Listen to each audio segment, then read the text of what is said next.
Hello दोस्तों, कैसे हो आप लोग। मेरा नाम है दीपक और मैं स्वागत करता हूं अपने इस YouTube channel civil think civil पे, जिसमें कि आज हम 13 जुलाई 2024 के द हिंदू न्यूज और एडिटोरियल की एनालिसिस करेंगे।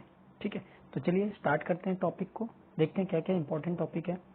सबसे पहले अगर इंडेक्स की बात करें तो इसमें हम लोग स्टडी करने वाले हैं आपके आपके जून के फूड इन्फ्लेशन को, जो कि राइज हुआ है 9.4%, जिसमें रिटेल प्राइस गेन जो किया गया है, रिबाउंड किया गया है टू 5.1%। एक आर्टिकल ये देखेंगे। दूसरा आर्टिकल सेंट्रलाइज इक्विपमेंट से रिलेटेड है, जिसमें कि हम लोग जो ट्राइबल रेजिडेंशियल लोग होते हैं उनके लिए हम लोगों ने एक स्कूल बनाया था EMRC। ठीक है, एकलव्य मॉडल स्कूल जो बनाया था, उसमें क्या हुआ है, टीचर्स की रिक्वायरमेंट हुई है और उनको कहीं ना कहीं जो आपके आउटर एरिया में यानी कि सदर्न एरिया में यानी कि नॉर्दर्न एरिया के लोगों को उठा के अगर सदर्न एरिया में आप पोस्टिंग देंगे तो कहीं ना कहीं वहाँ पे लैंग्वेज कल्चर बैरियर कहीं ना कहीं उनको सामना करना पड़ेगा। इसके बारे में एक आर्टिकल है, ये देखेंगे। अगला आर्टिकल है boost financing for green project. Green project से रिलेटेड किस तरह से हमें फाइनेंस को बूस्ट करना चाहिए, इसके बारे में आर्टिकल है। और नेक्स्ट आर्टिकल है जो एक नई स्पीसीज जो है केरला के हार्बर में डिस्कवर किया गया डॉग फिश शार्क के नाम से, उसके बारे में एक आर्टिकल देखेंगे। और अगला लास्ट जो आर्टिकल होगा वो इंडिया किस तरह से SDG में प्रोग्रेस कर रहा है नीति आयोग के रिपोर्ट के हिसाब से, इसके बारे में जानकारी ओवरव्यू लेंगे। ठीक है, चलिए पहला आर्टिकल है June food inflation quicken to 9.4%, retail price gain rebound to 5%। देखिए, अगर हम बात करें जून 2023 की, तो यहाँ पे कुछ ना कुछ हमारा फूड इन्फ्लेशन था। वो किस तरीके से फिर वो इंक्रीज हुआ, और अभी की अगर बात करें दिसंबर 2023 से लेकर जून 2024 में, तो किस तरह से इनमें कमी आई थी लेकिन मतलब इतनी ज्यादा इंक्रीजमेंट नहीं हुई, लेकिन एकदम से क्या हुआ 9.4 की इस बार थोड़ा सा इंक्रीमेंट ज्यादा देखने को मिला है। ठीक है, तो इसी के बारे में ये आर्टिकल है, जिससे कि जो वेजिटेबल्स हो गए, सेरल्स हो गए, फ्रूट्स हो गए, उसमें कहीं ना कहीं थोड़ा सा हमें फूड प्राइस में बढ़ोतरी दिखी है। ठीक है, और कितने परसेंट की, 6 मंथ के बाद हमें 9.4% की जून में दिखने को मिली है। ठीक है, ये एक्चुअली डाटा जो है जून का बताया जा रहा है ना कि जुलाई का। ठीक है, वहीं पे अगर हम बात करें रिटेल इन्फ्लेशन की, उसमें भी कहीं ना कहीं 4 मंथ में हाई देखा गया है, जो कि 5.08% है। अभी तक 2 डिजिट में नहीं पहुंचा है, मतलब 2 डिजिट के परसेंटेज में नहीं पहुंचा है, बस 5.8% और 9.4% पे है। अगर रूरल इन्फ्लेशन की बात करें, उसमें भी कहीं ना कहीं स्पाइक देखने को मिला है 5.66% का, जिसमें कि लास्ट मंथ की अगर बात करें 5.3% था। वहीं अर्बन कंज्यूमर जो कि फेस कर रहे हैं, जो कि प्राइस राइज हुआ है क्या 4.4% का, कंपेयर टू 4.2% जो था वो मई के महीने में था। अर्बन इंडिया की कहीं ना कहीं हायर फूड इन्फ्लेशन देखने को मिल रही है, जिसमें 9.55% देखा गया था, जो कि रूरल देखा गया था 9.2% की। अगर अर्बन और रूरल की कंपेयर करें, अर्बन में कहीं ना कहीं 9.5% देखेगी। ये जो 9.4% है, ये कहीं ना कहीं ओवरऑल को दिखाता है, ये ओवरऑल को दिखाता है।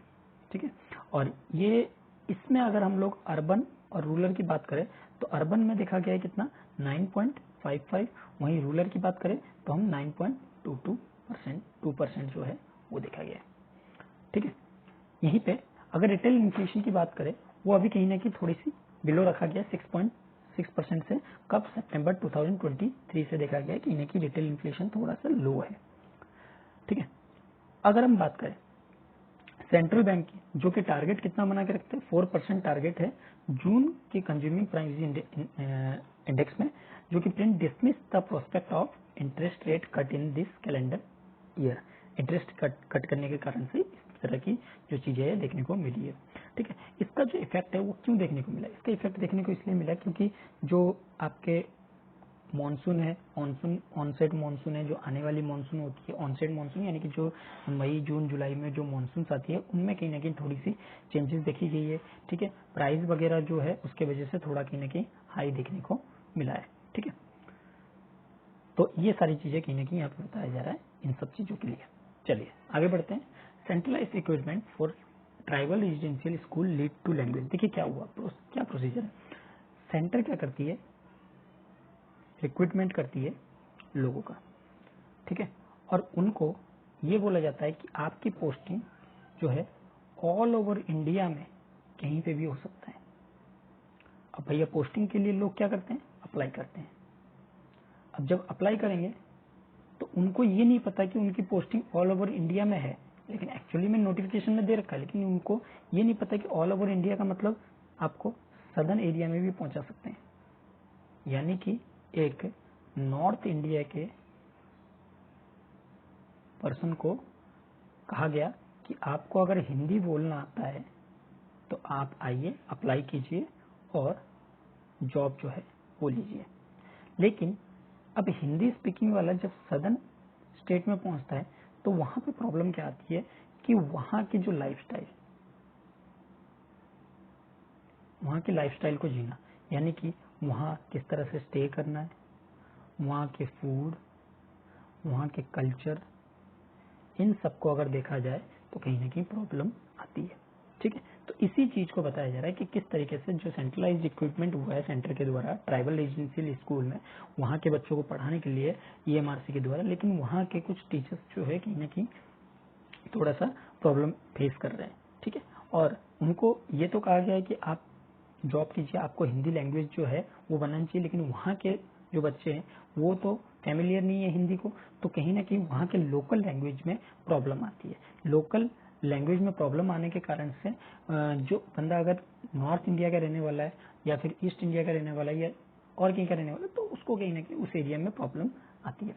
ठीक, वहीं पे अगर हम बात करें फाइनेंस मिनिस्टर ने जो हमारे सीतारमन जी है, उन्होंने कहीं ना कहीं अनाउंस किया था कि हम जो national education society for tribal के लिए कहीं ना कहीं काम को आगे बढ़ाएंगे और स्टाफ कहीं ना कहीं बढ़ा के 38,000 तक कर दिया गया, और जहां पे 400 एकलव्य मॉडल स्कूल को पूरे ऑल ओवर इंडिया में, कंट्री में रिकॉग्नाइज मिली और स्टेब्लिश किया गया। ठीक है, और यहाँ पे स्टाफ शॉर्टेज है, इस वजह से EMRS सिस्टम को कहीं ना कहीं थोड़ी सी तेजी लाने की जरूरत थी, जिसके लिए यहाँ रिक्रूटमेंट किया गया।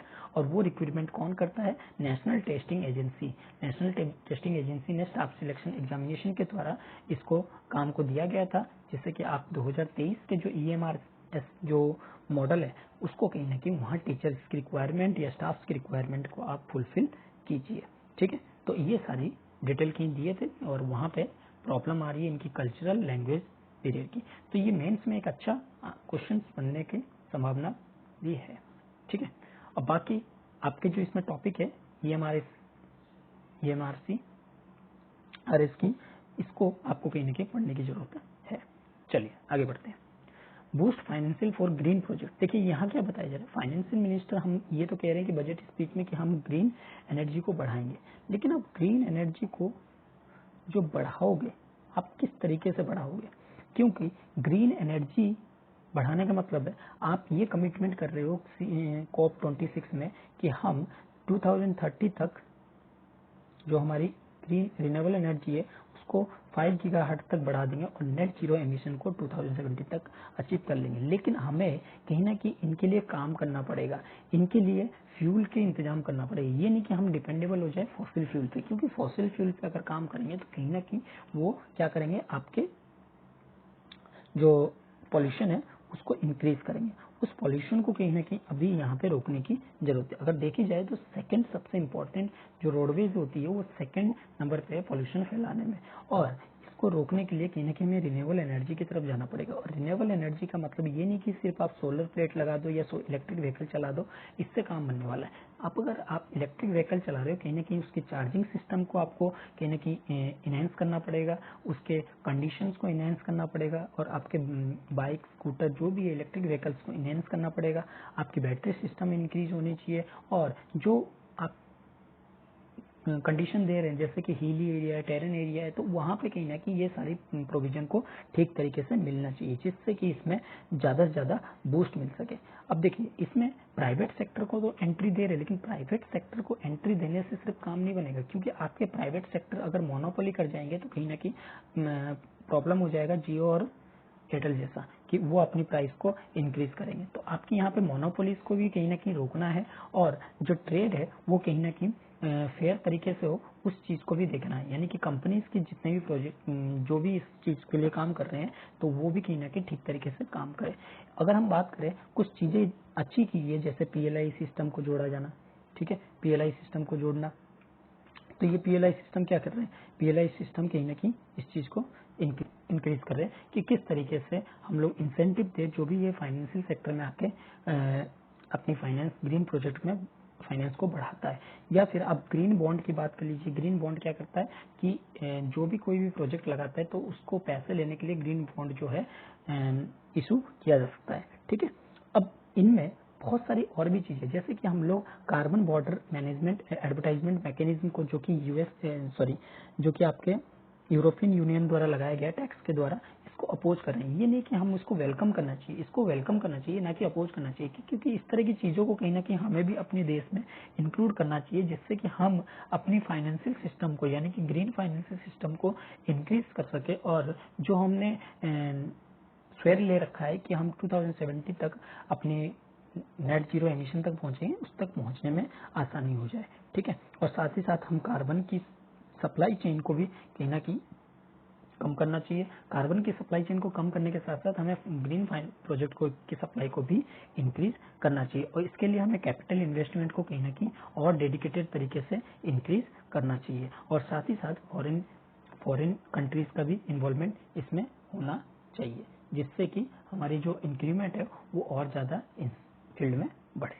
ठीक है, चलिए आगे बात करते हैं। जो न्यू स्पीसीज है डॉग फिश शार्क डिस्कवर किया गया केरल हार्बर से। ठीक है, जो साइंटिस्ट है जूलॉजिकल सर्वे ऑफ इंडिया, उन्होंने कहीं ना कहीं इस चीज को डिस्कवर किया है। ठीक है, अगर इसका नाम देखें, स्क्वालस हिमा फ्रॉम दी शक्तिकुलंगरम फिशिंग हार्बर इन केरल। ठीक है, ये जो है स्क्वालस जो जीनस है डॉग फिश का, शार्क का, फैमिली स्क्वालिडा, तो इस चीज को जो है खोज की गई। बस इसमें आपको नाम जो है ध्यान रखना, डॉग फिश शार्क डिस्कवर किया गया कहाँ से, केरल हार्बर से। चलिए आगे देखते हैं। यह आर्टिकल है हमारी नीति आयोग रिपोर्ट के हिसाब से। नीति आयोग की जो चौथी इवैल्यूएशन रिपोर्ट है इंडियन की प्रोग्रेस की, जिसमें कि 16 सस्टेनेबल गोल है जो कि एडॉप्ट किया गया था कब, 2015 को। उसमें किस तरह से बढ़ोतरी हुई है वही चीज बताया जा रहा है। इसमें बताया जा रहा है कि नेशनल मेंबर जो कंट्रीज है वो कहीं ना कहीं इंडिया का स्कोर अगर देखा जाए तो 100 में से 71 किया गया है, जो अगर 2018 कंपेरिजन करें तो 57 है। और ये एसडीजी कहीं ना कहीं डायरेक्टली लिंक है पीपल की वेलफेयर से, उनके वेलबींग से और क्वालिटी ऑफ लाइफ से। ठीक है, हेल्थ कंडीशन को भी ये इम्प्रूव कर रहा है, पब्लिक हेल्थ को बेटर कर रहा है, इंश्योरेंस कवरेज को, और इनके एजुकेशन में भी कहीं ना कहीं टीचर स्टूडेंट्स की रेशियो या टीचर क्वालिटी जो भी है उसको कहीं ना कहीं इंटरवीन करके और इसको इंक्रीज कर रहा है। जो रिपोर्ट है वो कहीं ना कहीं स्लाइटली ड्रॉप हुआ है फ्रॉम 0.75 से लास्ट ईयर रखा गया था, और अब जो है 0.73 तक, जो कि माइनर चीज कंपेयर किया गया है किसमें, in the ratio of women earning compare to man, यानी कि मैन की जो अर्निंग है और फीमेल की जो अर्निंग है उनके बीच में। ठीक है, तो इसको ध्यान रखना। कौन निकालता है, नीति आयोग की रिपोर्ट है India good progress on SDG. ठीक है, चलिए तो आज के लिए बस इतना ही। आज के आर्टिकल आई होप कि आपको अच्छा लगा होगा, और आर्टिकल अगर अच्छा लगे तो इसको लाइक कीजिए, अपने दोस्तों के साथ शेयर कीजिए और सब्सक्राइब करना ना भूलिए। Thank you.